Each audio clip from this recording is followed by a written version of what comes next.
and good afternoon, everyone. I am Ruchi Singhal, Academic Coordinator of KSG, and I welcome you all on behalf of KSG in this continuing series of Success Carnival, where the topper of 2019 Civil Service examinations are sharing their valuable consideration. In these tough times of COVID-19, I want to start the session with a positive thought, which says, every obstacle we come across in life gives us an opportunity to improve our circumstances. And whilst the lazy complain, the others are creating opportunities through their kind hearts, generosity, and willingness to get things done. Today, we are honored to have with us Shubham Bansal, All India Rank 43, the tiger from Ramnagar, Uttarakhand, a mechanical engineer, banker, and now an IAS.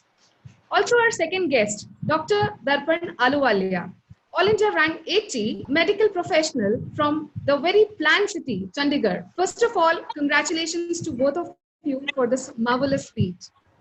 Thank you very much, ma'am. Thank you, ma'am, and warm greetings to the audience out there. The other members joining us for the day are Dr. Khan sir, mentors of several successful candidates, and a very kind soul, Anshul sir with us. So now I would like to request Khan sir to take over. Over to you, sir. All right, thank you, Ruchi, and thank you, Shivam, and thank you, Darpan. I would like to refer your first name, but then I want to issue a disclaimer before anything else. I have just been a very small part of the journey. The success actually belongs to each one of them. I mean, this is what their story. They worked hard, and we just happen to be there. I mean, that's what it is. So we never imagined that it's our contribution which may have done something good to them, but they're good. They just happen to come to KSG, and that's all what we have done. We attract good students. So that's all I can say. And I think this session is going to be a series of sessions where we are actually trying to speak to the toppers to get to understand the success mantra, which is what they have capitalized. It is very interesting to observe that each one of you are individual success story.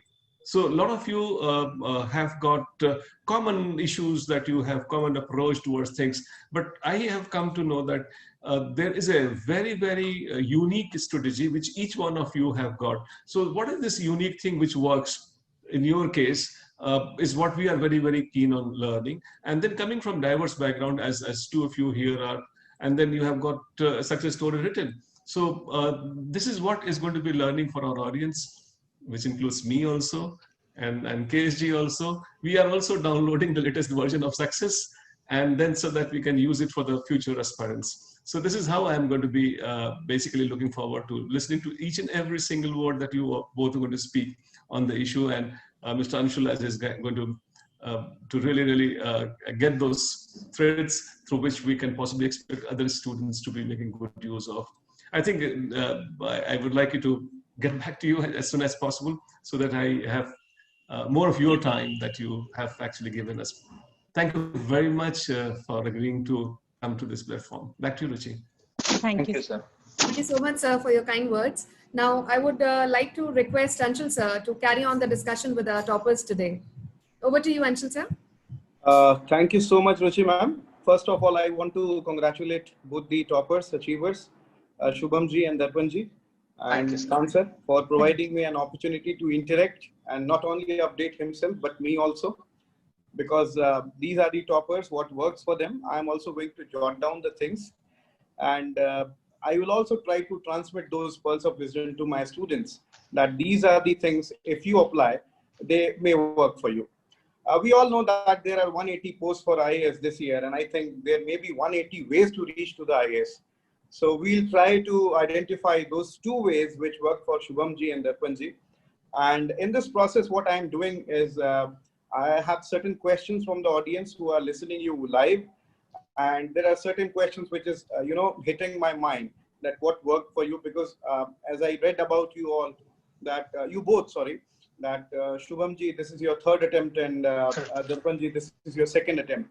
So I will also try to, analyze the past mistakes so that students should learn like what happened wrong and what worked this time. so that there will be a comprehensive picture of your entire journey. So starting from the very first and very obvious question, Mr.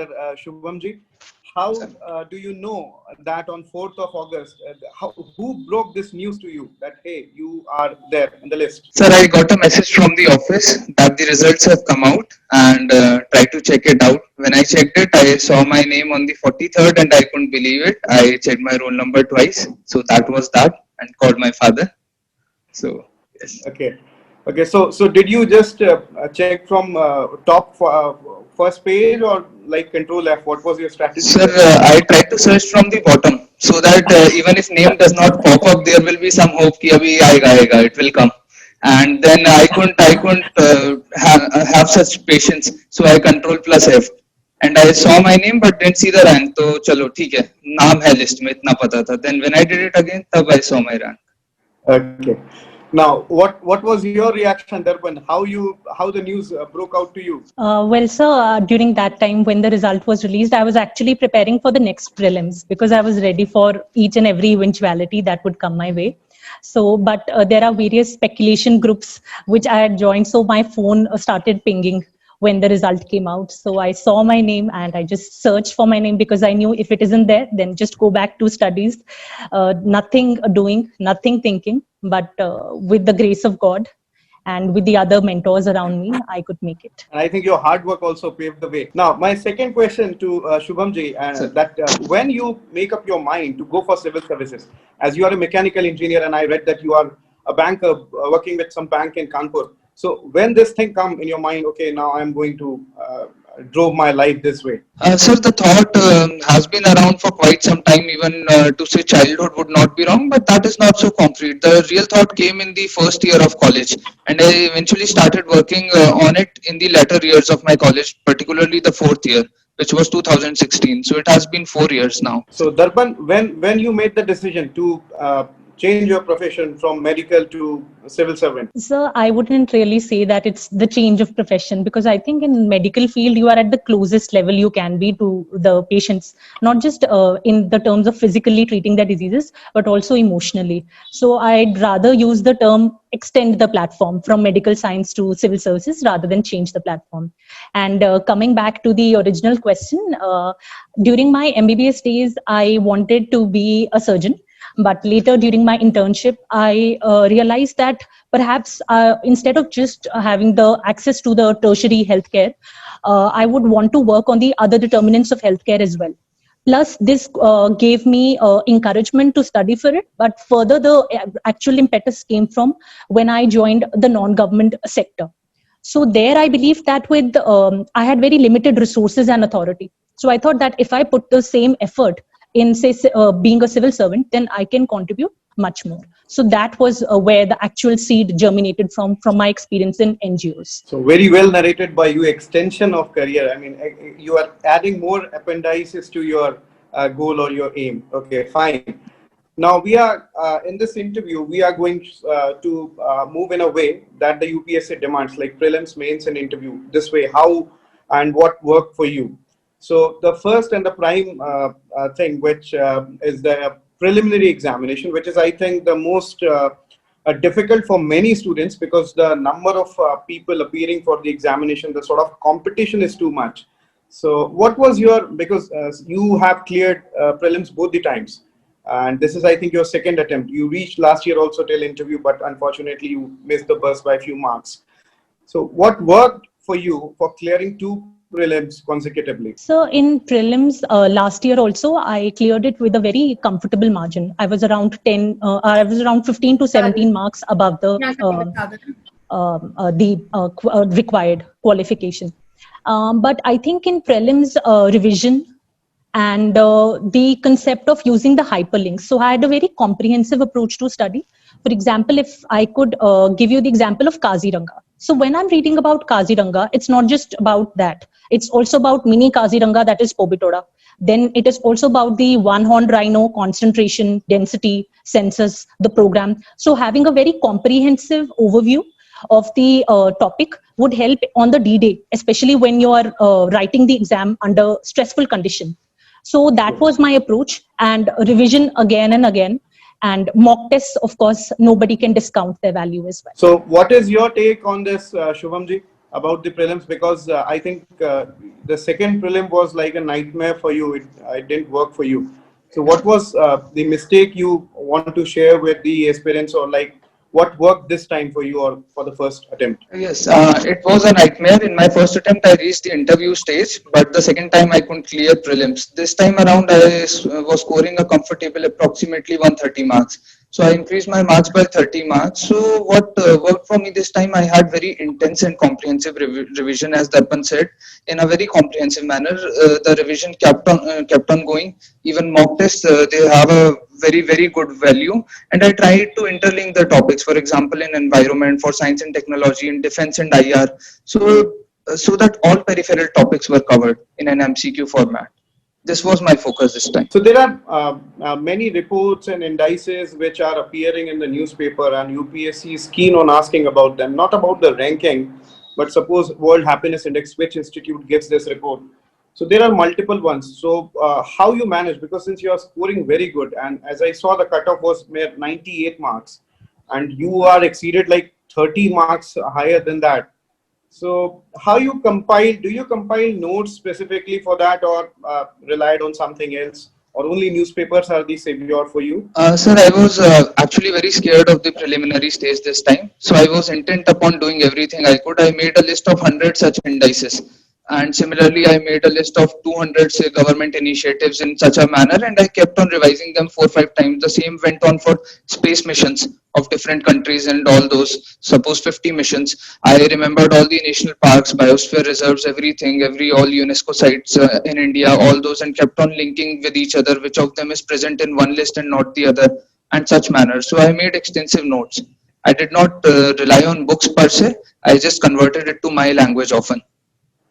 I think this is a wonderful way to memorize the thing in a very short span of time if you're preparing your own notes.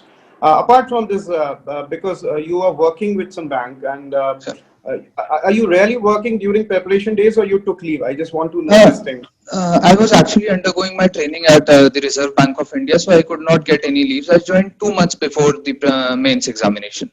I cleared without a job, and then before mains I joined the training. Coming to the second part, Darpan, I want to ask about the newspaper. Many aspirants give this information that they read 3 newspaper, 2 newspaper. What was your strategy, Darpan and Shubhamji, also yours, on newspaper? How important newspapers are for a civil services aspirant? So newspapers form the foundation of each and every individual's knowledge, and they are important not just for UPSC aspirants, but otherwise also. However, that said, I would like to add a caveat over here. So some of the candidates whom I've met previously, they say that they have dedicated around 2 to 3 hours also per day to a newspaper. That is just that, then that way you should just jettison the newspaper and not read it at all if you're spending that much of time. Because at the end of the day, you have to see the cost benefit analysis. You have to fetch each and every mark.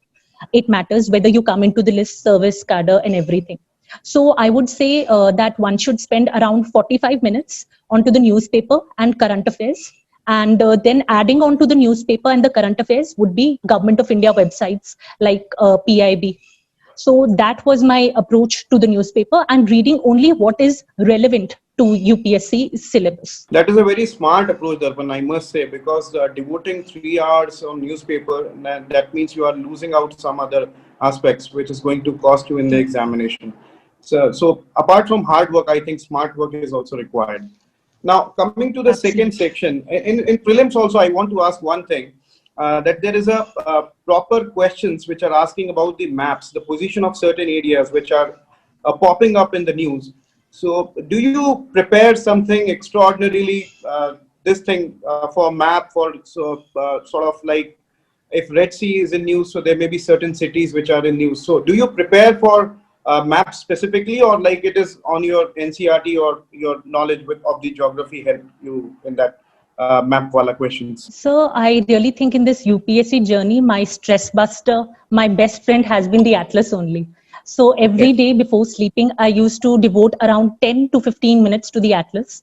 So I was well versed with, say, each and every continent. I used to revise, say, 1 week to Africa, I've given 1 week to North America. And then if something pops up in the newspaper, then I go back to my map and then I revise it again. So that's the way one should be best friends with the atlas, because what is happening is that these days map questions are increasing, and they're really, if you really mark them, it can really take your marks really high.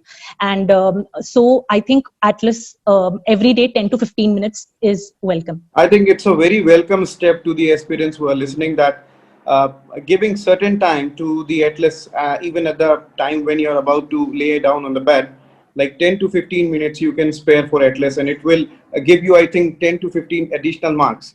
So what do you think, Shubhamji, about the atlas, the role it played in the geography, especially the questions which are appearing on a regular basis about the maps? Sir, I was not very good with the map work, but I certainly devoted some time to atlas, especially before the prelims. Additionally, I also reverse engineered this. In a way, I visited several coaching websites, as all people do, online initiatives, etc., to do daily MCQs, and whatever locations were appearing in them, I made a note out of it in my OneNote. So by the time prelims approached, I had a handy list of 50-60 locations with me, especially in West Asia and Southeast Asia. So sometimes some locations were repeated in the paper, sometimes not, but they gave me a fair idea of the situation. Coming to the marathon of the UPSC, that is the mains, which actually I think which is responsible for your 80% of your selection, depends upon how you perform in the mains. And paper one, I think it is very large. It is very elaborative because it is containing art and culture, history, and geography, world geography, Indian geography, and a lot of social issues. And geography is also these days clubbed with the environmental, flavor, like questions on mangrove depletion. How do you manage to, devote time for a paper which is asking too much, but allotting you only 250 marks? So in this regard, I would say that the thing which helped me, especially for GS1, is that I had a funda, which I like to call the rule of 1/10. So say I'm reading a history book, which is of 200 pages. I'll try to make notes which are only 20 pages long. That is 1/10. And then during the second, third, fourth revision, I'll come down to just 2. So one day before the exam, I did not have any stress because I knew I just have to read those 2 pages, which just had the points and the liners, which I will use directly in the exam. So I think that helped me to sail through. Other than that, of course, the basic textbooks remain the same. I think it's a wonderful rule that you shared with the students, rule of 1/10, and then proportionally 1/2 half. What is the strategy that worked for you in this paper one, Shubhamji? Sir, I fully agree with Darpan's strategy. I approached it in a similar manner. For example, word history notes were only 3 or 4 pages long by the end. So what I did is I did not focus way too much on the static concepts from which not many questions would appear. So I only wrote down those things which I could remember. For example, in a question on labor movement or peasant movement in modern history, I only had 1 or 2 paras with me, which I could replicate easily anywhere along with other things. So I tried to make short and crisp notes for multiple revision, tens of revisions before mains. It has been seen in that in paper one, there are certain areas like water stress. So Niti Aayog gave a detailed report. So every year, certain national institutions gave some reports, and UPSC picks the question from those reports directly.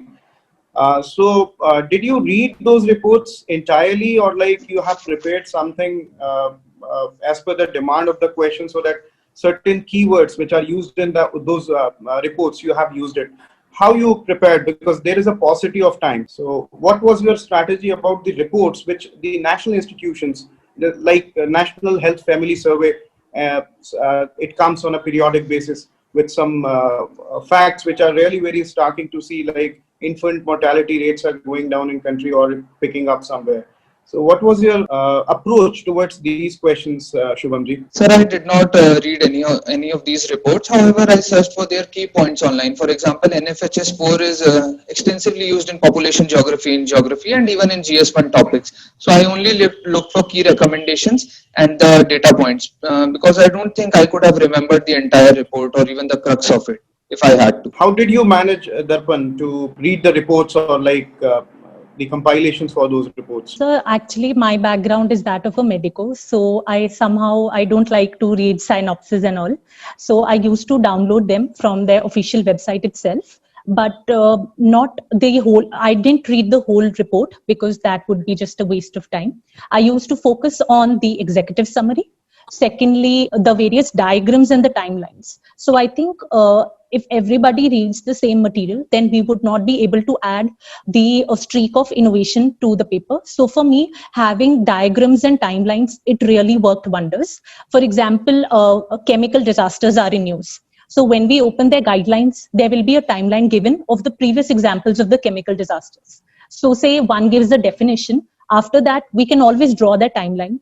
I think it adds to the value addition.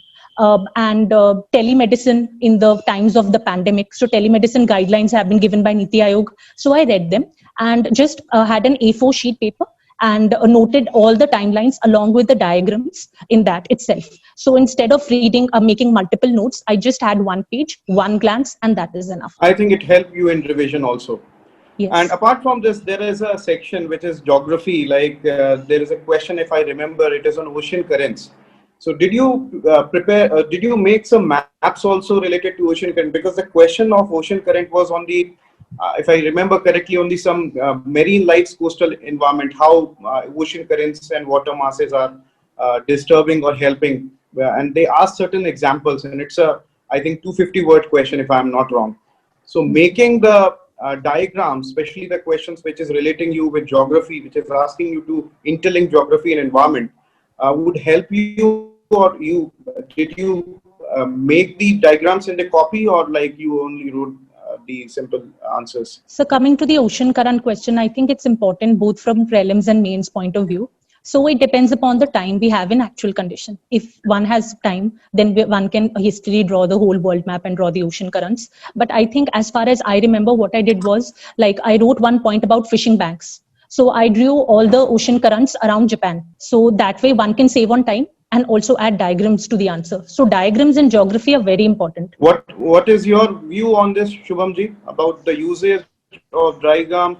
Is it a value addition to your answer? Sir, since I am a student of geography, I extensively used Word Map and India Map in all the GS 1, 2, 3. One key advantage it gave me, it saved upon a lot of writing time. It also filled the space in less words. So suppose in a question on ocean currents or water mass, as it was, I might have drawn 2 or 3 diagrams and only written 150 to 200 words. The word count went down, but I explained my what I had to through diagrams extensively, especially in geography. I believe that helps the life of the examiner also. He sees, okay, this man is giving this presentation for me, for my easier task. So I think that also worked for you.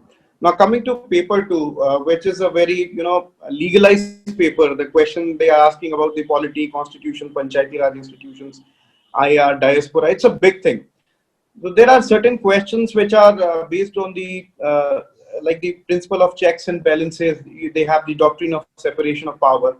So I asked this question to many aspirants, like whether they use the Supreme Court judgments while substantiating their answer in such questions, or they use the simple way to march toward these questions. How did you manage to write these questions, where you can substantiate the Supreme Court judgments? Sir, I used a lot of Supreme Court judgments, at least in my notes, and tried to emulate it in the paper. For example, I had a list of 25 judgments, for example, Joseph Schein case, constitutional morality, and all the test of proportionality. Many cases have been in news recently. So I extensively tried to use them not only in the topic which is at hand, but also to extend it to other spheres of entire polity syllabus and tried to see where we could fit it in.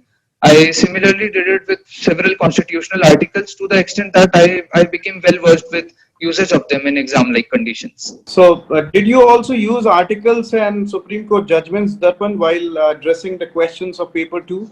Like there was a direct question on the Attorney General's position, I think, and it's a 150 marks. I think it's a 15 marker question, if I'm not wrong. So I think judgments and articles, without them, our answers would look very incomplete.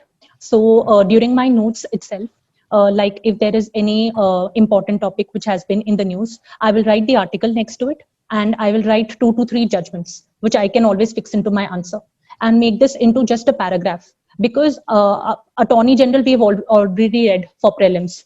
So just putting in that along with the article, that helps in very ready revision from those notes which I created. So just one paragraph for each and every topic, say contempt of court or the role of the governor. And along with that, I used to mention the article and 2 to 3 judgments. Rest we can always explain and diversify in the exam-like condition. Yeah, I think that makes the student's copy look with much gravity of thoughts and process, everything like that. Now coming to one area, like every year which is coming in the UPSC, almost every year, that is the Representation of People's Act. And you see these days also anti-defection law, and there are certain, but the act is very lengthy. How do you prepare for these legislations, especially in paper 2? Because it is not because this act is specifically mentioned there, but sometimes suppose like what we are observing now, Contempt of Court Act 1971, it is appearing. So do you really make a gist of these acts which are appearing for a period of 1 year or so? Or are you just focused on the syllabus or the acts which are mentioned in the syllabus? So it has to be a combination of both. For example, if we talk about contempt of court or even the anti-defection, I just devoted half a page of my notes to it, wrote a beginning and the conclusion, so that in the exam, when it comes or a question related to it comes, then it saves on my time, makes me more confident to progress on to the other questions. So in the beginning, for example, if there is some important statement which has been recently given out, or number, or say the case pendency rate and the ratio, what is the judge's vacancy and everything. So that I used to put in the beginning, and an optimistic conclusion in the end, or some recommendation given by a committee or the Supreme Court or ARC itself. So that way I had ready notes, and inside I had to just put in a few words which I could expand later. As you pointed out very nicely, ARC, I want to ask Shubhamji how useful ARC is for the paper 2 and paper 4 also, and even in your entire preparation, because first ARC has almost 20 reports and second ARC have almost 15 reports.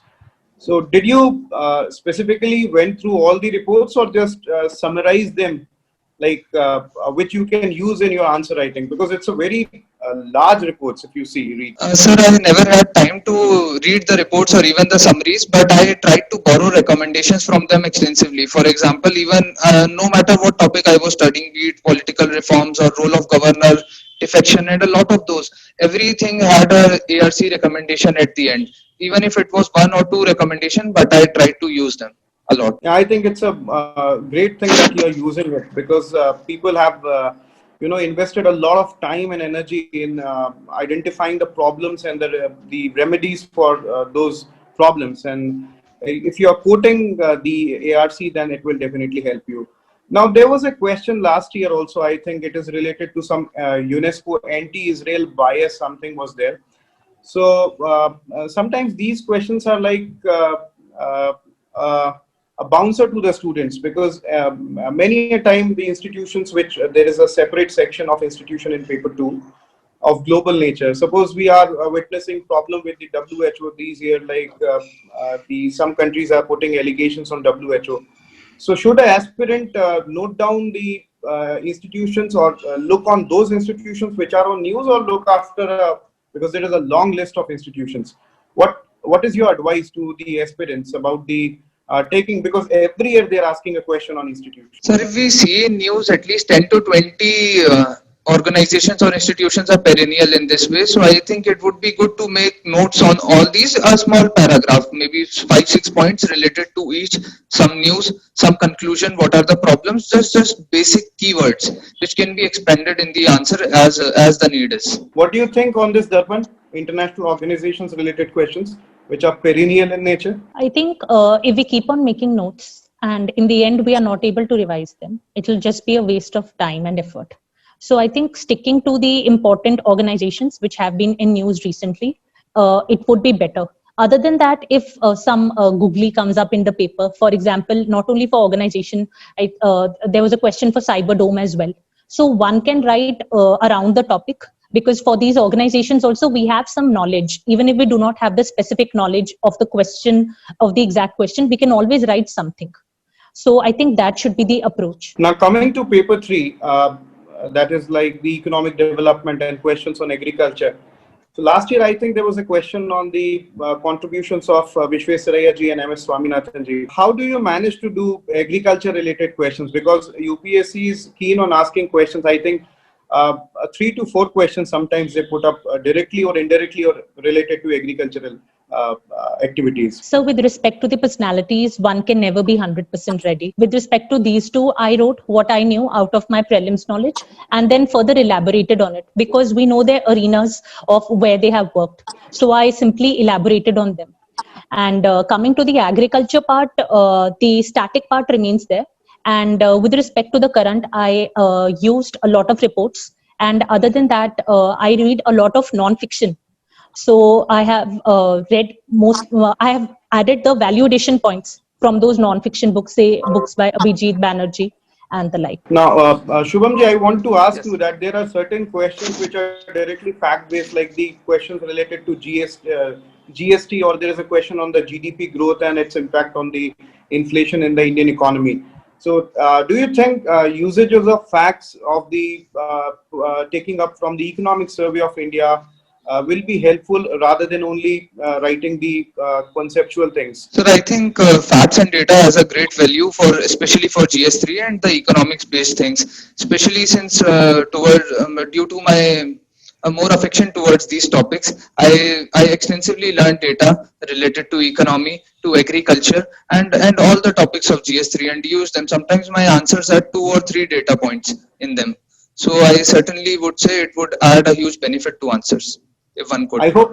I think your closeness with the RBI also gives a sort of insights in you. Okay, probably we read a lot regarding economics. So there's that. Coming to the space section, like India is doing beautiful things with respect to space exploration, like MOM, or like our Honorable Prime Minister gave the call of a human space mission. So do you think the area of space, because India is doing very well, especially ISRO in picture, is only important, or you have to look after those other institutions like what NASA is doing or what European Space Agency is doing? Or you should one should more focus on the Indian perspective and then look at as a whole global initiative by other institutions as well? So for prelims, only the names of the missions that have been launched recently by the international space institutions, they should be learned. But coming to the mains aspect, I used the ISRO website very extensively. They have beautiful timelines and I noted down the major points of the missions from there. So that is really helpful if we take it directly from the horse's mouth. So that is what I did for the space mission. And other than that, I also added to my space notes something like alternatives or some models that have been practiced, like some private agency with a public space agency. There some unique model that they have followed. So I added that to the alternatives and the suggestion to be written in my conclusion, because the conclusion can remain the same irrespective of which space question is asked. Because in the conclusion, I used to add a case study or a unique model which can also be emulated considering India's strength in the space sector. Shubhamji, since you said that your geography is very dear to you, there was a question on the food processing industries. Like I think it was on the challenges or I think opportunities, I'm not sure. But there was a question in paper 3 related to food processing industries. So if a student prepare maps or the location wise, like these are the states where the food processing industries can do, or these are the opportunities where the government should invest more, or people's participation should be there. So does it help, you think, about in these questions? Because you say, you just said that geography is you have some close relationship with that. So I think geographers are very keen in drawing maps. So have you utilized the energy or the knowledge of map in those kind of questions related to food processing also? Sir, I certainly think I would have used maps in such questions. For example, this question was related to Northwest India, but it could have been to any place and we could have answered it using a regional perspective. For example, in this question, I would have drawn maps of Aravalli and such places to show what kind of food processing would thrive in this area. For in Northern Plains, I could have drawn a maps of Ganga, shown Oxbow lakes and the meandering to show how fishes could be reared in these places. And it could be done for similarly for Andaman and Nicobar Islands. I would have talked about the highlands and the plains, the type of evergreen forest. So I would have definitely sprinkled geography here and there using maps. Now coming to paper 4, which is a very potential paper, I think. Like last year, I think Shushti scored 124 or 25 something. And then ethics, generally students find or they struggle in scoring good marks. Especially this case studies, they find it like what to, because they put you in a real life situation and then you have to chart out everything possible of your mind, what you can think of. So what can be the strategy for dealing with the case studies? Because there are a big chunk of your paper, I think 120 marks or 30 marks, they are allotting it to case studies only. And generally students do not prepare for case studies specifically. They think, okay, I have certain knowledge and I'll capitalize those knowledge in case studies. So what worked in your favor while dealing with the case studies? So with respect to the case studies, firstly, I relied on newspapers. So we have various incidents and their approaches to it. For example, if we just talk about the COVID pandemic, then the steps that have been taken, the model districts, we can apply that not just for COVID, say for any other health outbreak which occurs, be it typhoid, cholera. So the basic approach remains the same. So I used to make sure that I make notes from that.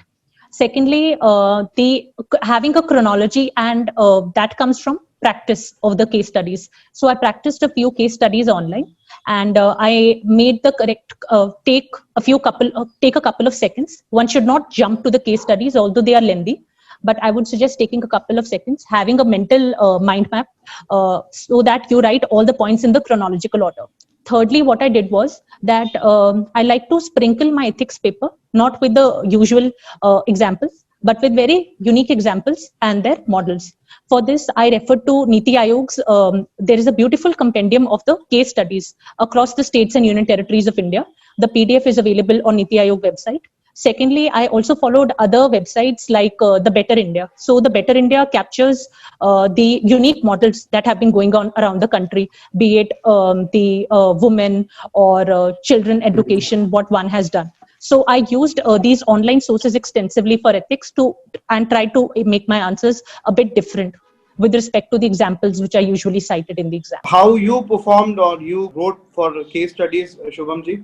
Sir, I did in a similar manner. I first of all tried to follow a uniform approach as to how to explain the case and the stakeholders in a very limited space, and then have a mental map as to what would be the chronology in which we would be taking different steps for preparation. In both my mains, I also attempted around 60-70 case studies beforehand, so that I was well versed with the idea. Even though UPSC has been throwing up new case studies every single time, both in 2017, 2019. So, but approach should be same. We should have a lot of options at our disposal. We should at least show that we can critically think. This is the approach. Yeah, I think it's a very good thing that you have practiced around 70 case studies prior to going into the real examination. Now coming to the optional part, because optional is one of the crucial part as far as your selection is concerned and your rank is concerned, because you can score very good marks in optional. So I hope you are having a geography optional. You said it earlier, I think. Yes. What was your strategy for the geography? Because generally it is seen that engineers get attracted towards geography because of its technical nature, I think. So how you choose geography and what was your strategy to cover? Because every year geography also changes its scores. Last year also the paper was quite dicey, and this year also. So to be honest, taking geography was not a very calculated decision. I had heard it is a scientific subject and I had to take something. I went ahead with it. And in my first attempt, geography was the reason to some extent I was not selected. I only scored 245 marks, but I still reached the interview stage. This time around, I had extensive revision of paper 1, made notes out of it over the entire year, and kept on revising them since I was weak in that aspect. With regards to paper 2, it does not require a lot of knowledge compared to paper one, but it requires application of paper one. For example, models, theories, perspectives, a lot of diagrams in Indian context.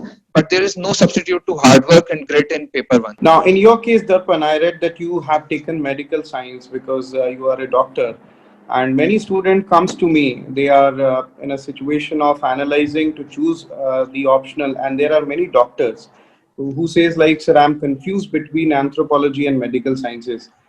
And seeing the results of the anthropology these days, I mean, last year the result was it is flabbergasting. Many aspirants cleared the UPSC civil services, and there was a girl, she scored 362 or 363 marks in mains in optional, that is anthropology, which is more than Kanishk, who scored 361 in mathematics. So how do you see the benefit of medical sciences to the doctors in UPSC mains exam? So first off, I think when one jumps up in the air, one leg should be on the ground itself, so as to cushion the impact. So I think UPSC being a very unpredictable exam, so one needs to have a backup. So firstly, I think if I had been out of touch with medical science for more than a couple of years, I would not have been very confident to go back to my parent field. So this was one of the reasons. Secondly, my degree is of 5.5 years. So one thing which I've already studied for 5.5 years, both hard knowledge and my clinical skills. So I was more confident with medical science than starting an optional subject entirely from scratch, because I already had a very solid foundation of medical science. Thirdly, most of the medicos feel that the syllabus is very vast without even seeing the syllabus which has been given by UPSC. So I think my medico friends out there, you should know that there are certain subjects in MBBS which are not in the UPSC syllabus. So one should see the syllabus first. There are only topics which are marked. And according to my best knowledge, UPSC has never diverted away from those topics which are mentioned in the syllabus. So see the syllabus, judge your skills, and then one should take the decision according to one's own call, not according to what are the speculations around. Because at the end of the day, if the number of the takers for medical science are less, there will be less number of the candidates who are ultimately selected.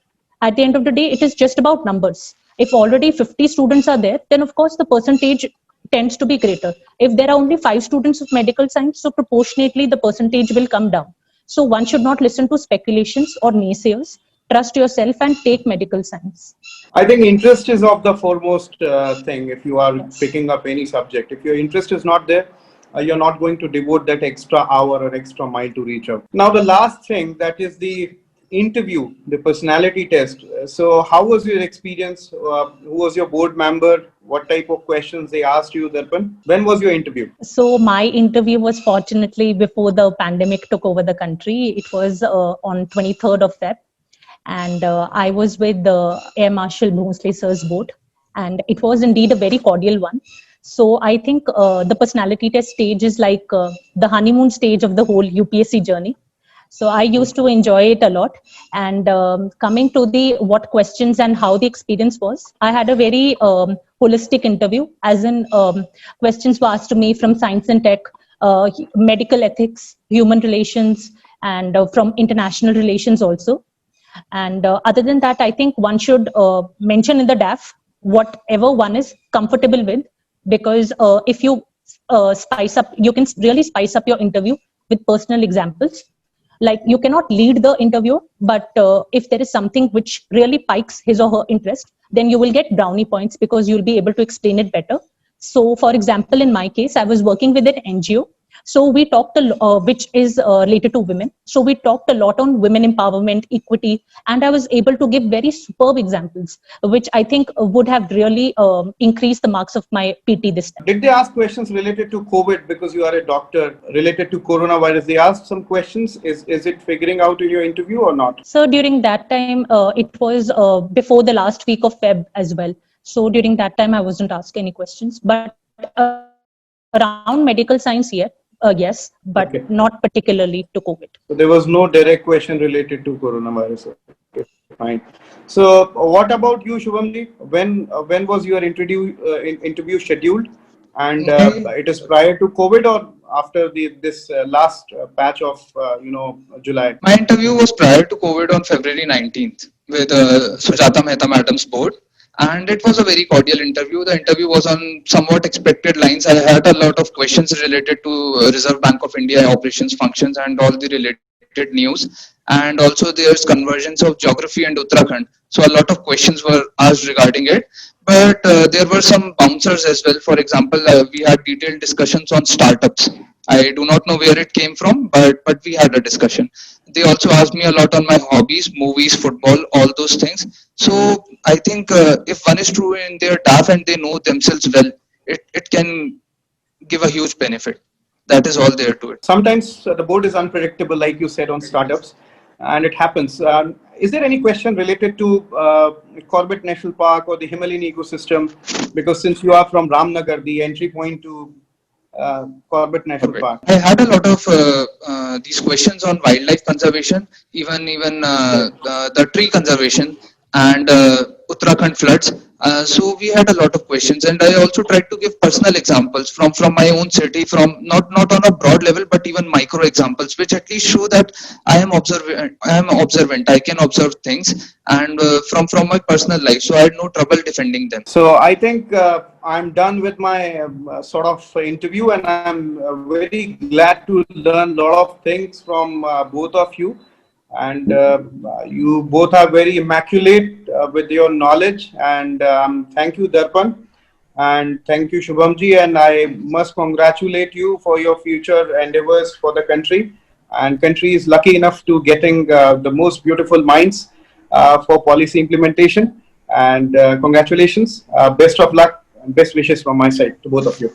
Thank you very much. Thank you, sir. Thank you. Over to you, Ruchi ma'am. After listening to such a knowledgeable discussion, and especially the strategy you both made and commitment you both gave to this examination, so मुझे सिर्फ एक चीज कहनी है to all the aspirants out there, मुश्किल नहीं है कुछ दुनिया में, तो जरा हिम्मत तो कर, ख्वाब बदलेंगे हकीकत में, तो जरा कोशिश तो कर. Thank you so much, Shubham sir and Darpan ma'am, for giving your precious time to KSG. We are so happy to have you here, and many congratulations again from Team KSG. Thank you you, very and much. all the best to all the aspirants. All the best to aspirants. Yes.